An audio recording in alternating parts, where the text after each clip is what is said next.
T4J Interview, BishipTYG. 5, 4, 3, 2, 1.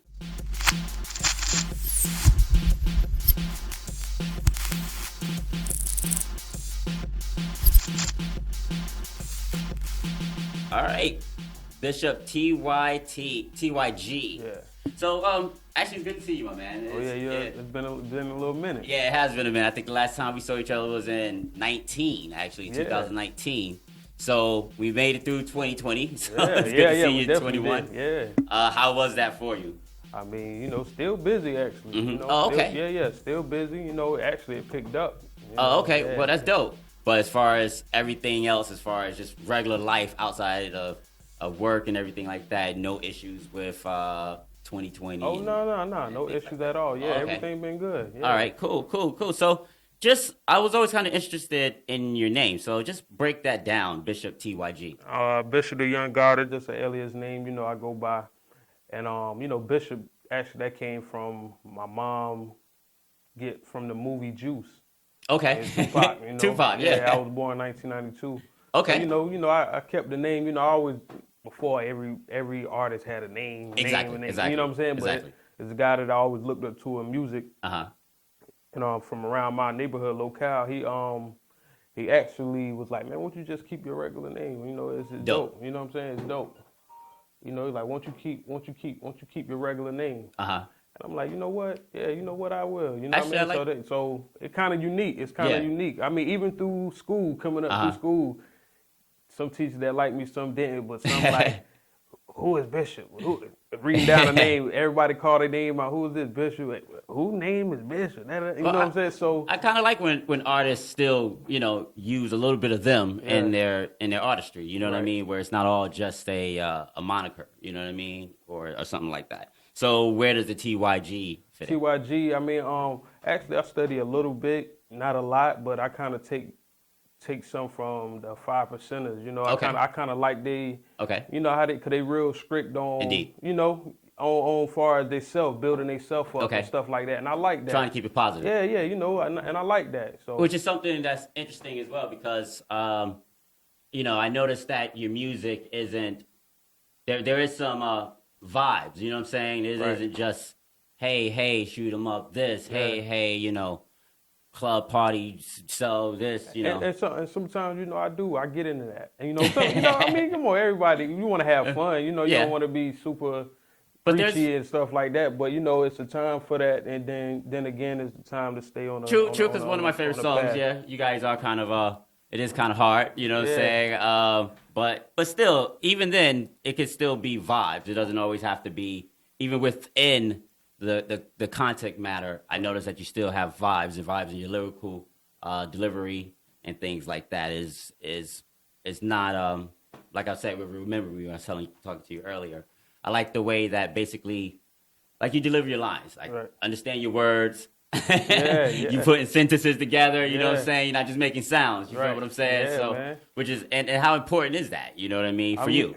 I mean, me as an artist, I would say. I mean, sometimes I am from the country, so I like to slur my words a little bit, just to still keep that in there too. But I like pronounce my words too, so people can understand the the full effect on what I'm trying to say.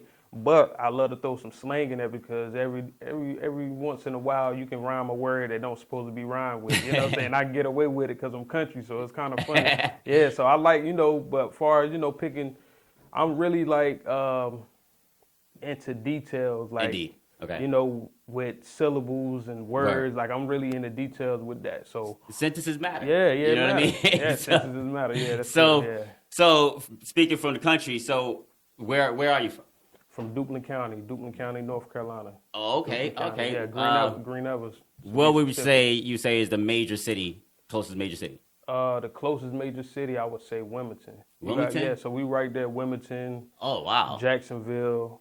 Oh, okay. So it's like them, like the major. Oh, all right. So you're a little further south then. Yeah. Oh, okay. All right, cool. So as far as Duplin or Dublin? Duplin. Yeah. Okay. How was it growing up in Duplin? Like what type of environment is Duplin? Is it rural?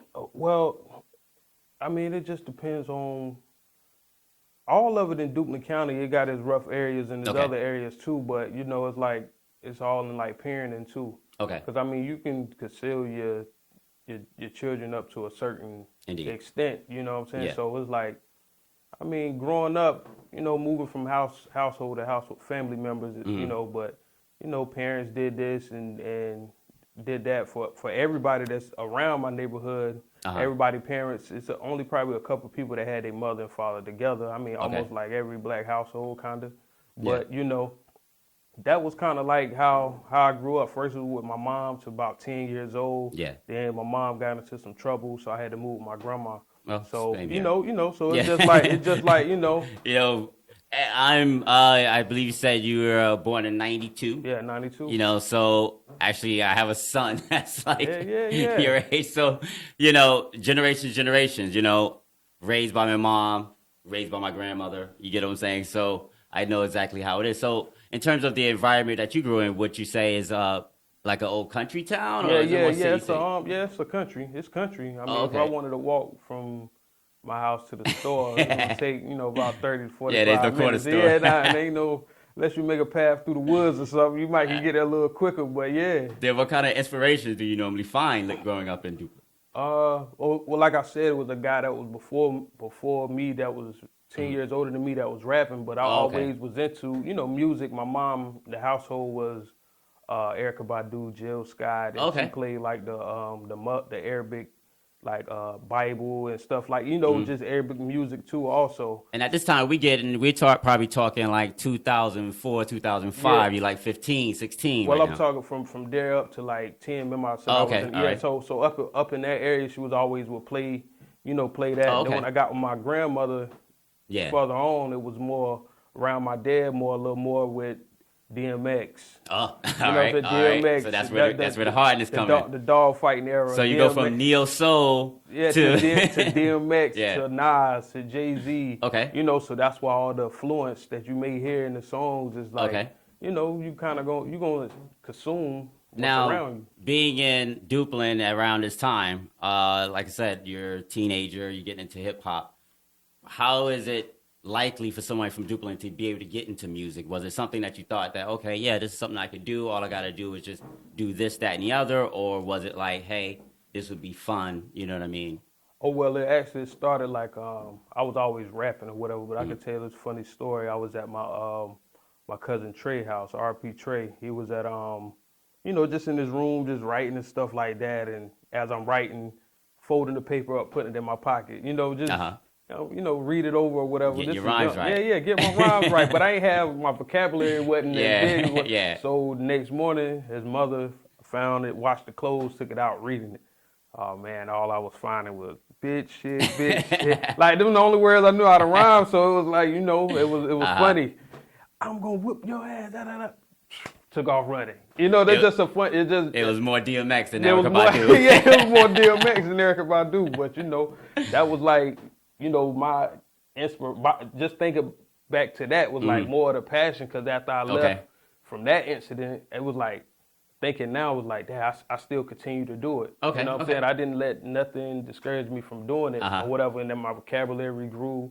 You know, you get to put the words and the songs together. But there was another guy, you know, Javante, you know, my friend growing up, just remixing 50 Cent song, and he was like, man, yo, you can actually rap, you know, because we ain't have beats. It was hard to find beats, so I was rhyming on top of the song. Like, you know, having not the song, even an instrumental. You rhyming on top of the vocals. You know, and remixing every word that he was saying and making it rhyme. So it was like, that was kind of like figure it out. Yeah, had to figure it out. Yeah.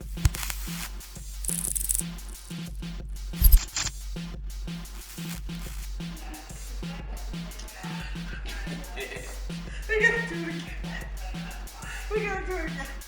Hey guys, it's JMC here from T4J Interview show. Thanks for watching, and don't forget to share, comment, like, and subscribe, down below. If not, we're gonna kill you. Nah. We're not. Love my baby.